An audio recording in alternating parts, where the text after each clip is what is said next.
हमें प्रभु की शक्ति पर विश्वास नहीं, स्वयं में विश्वास यानी उस प्रभु में विश्वास।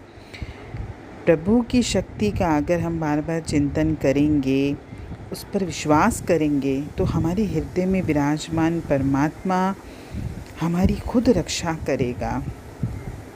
क्योंकि परमात्मा की शक्ति हर समय दया की वर्षा करने के लिए हर स्थान पर अचल, पूर्ण और भरपूर है, बशर्ते हम इस चीज़ के लिए तैयार रहें।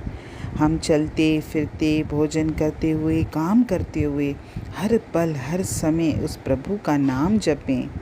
हमारे हाथों से भले काम हो रहा हो, लेकिन हमारा दिल जो हो उस सच्चे परमात्मा की तरफ हो। जिस तरह हवा प्रत्येक स्थान पर है, खिड़की खोलेंगे तो तुरंत वो भीतर आ जाएगी, तो ईश्वर की अपार शक्ति भी ऐसी है तो वो हर स्थान पर भरपूर। लेकिन जब हमने अपने हृदय के दरवाजे, अपने जीवन के दरवाजे बंद करके रखे हैं, तो वो शक्ति कैसे मेरी मदद करेगी। चित्त की इच्छाएं सब उस परमात्मा को सौंप दो। जब घोड़े पर सवार हैं तो फिर हम चिंताओं रूपी बोझ को अपने सिर पर क्यों रख रहे हैं। जीवन में कोई भी कार्य करें, कभी भी फल की इच्छा न करें। ऐसे चिंतन करेंगे अगर, तो हमारा पूरा जीवन परमेश्वर का रूप हो जाएगा, हमारे चित्त का मेल मिटता जाएगा।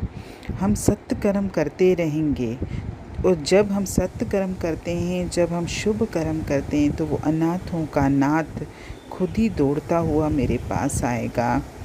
अपने हृदय में दिव्य गुणों को धारण करना है, और दिव्य गुण अगर हमारे हृदय में होंगे तभी तो हम न केवल अपने को तारेंगे बल्कि दूसरों को भी तारेंगे, और जगत में यश और सम्मान भी प्राप्त करेंगे।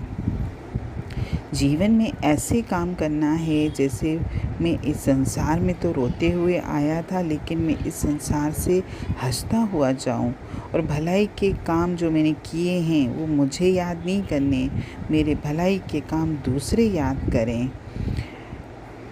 हम न रोएं बल्कि हमारे लिए दूसरे लोग रोएं। ऐसा जीवन हर मनुष्य का होना चाहिए।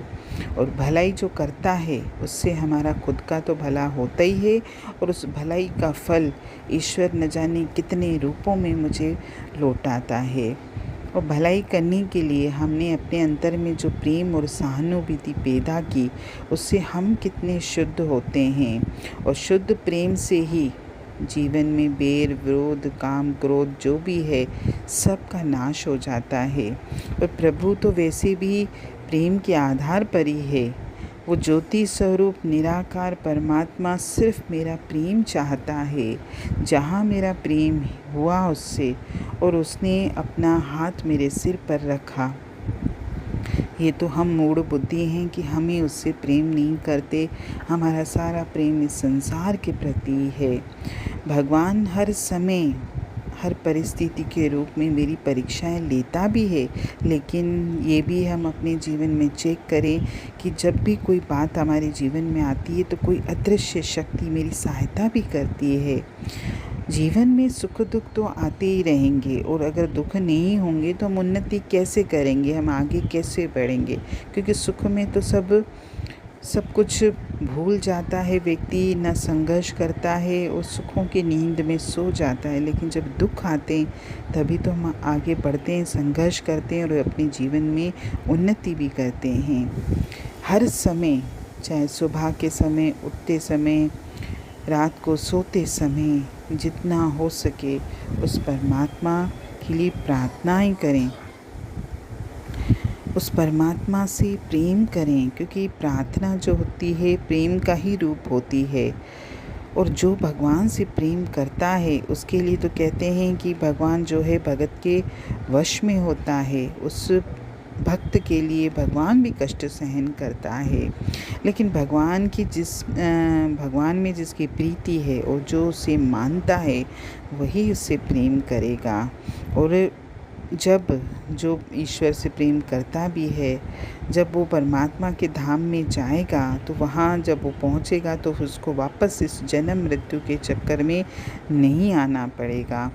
अगर संसार में जिस व्यक्ति को दुख तकलीफ़ें हैं भी तो लेकिन अगर वो सत्संग से वाणियों से जुड़ा हुआ है और जिसका विवेक जागृत है तो वो इस चीज़ को समझेगा और स्वाभाविक रूप से ही उन दुखों से भी अनुभव लेगा और इस संसार से वैराग्य लेगा।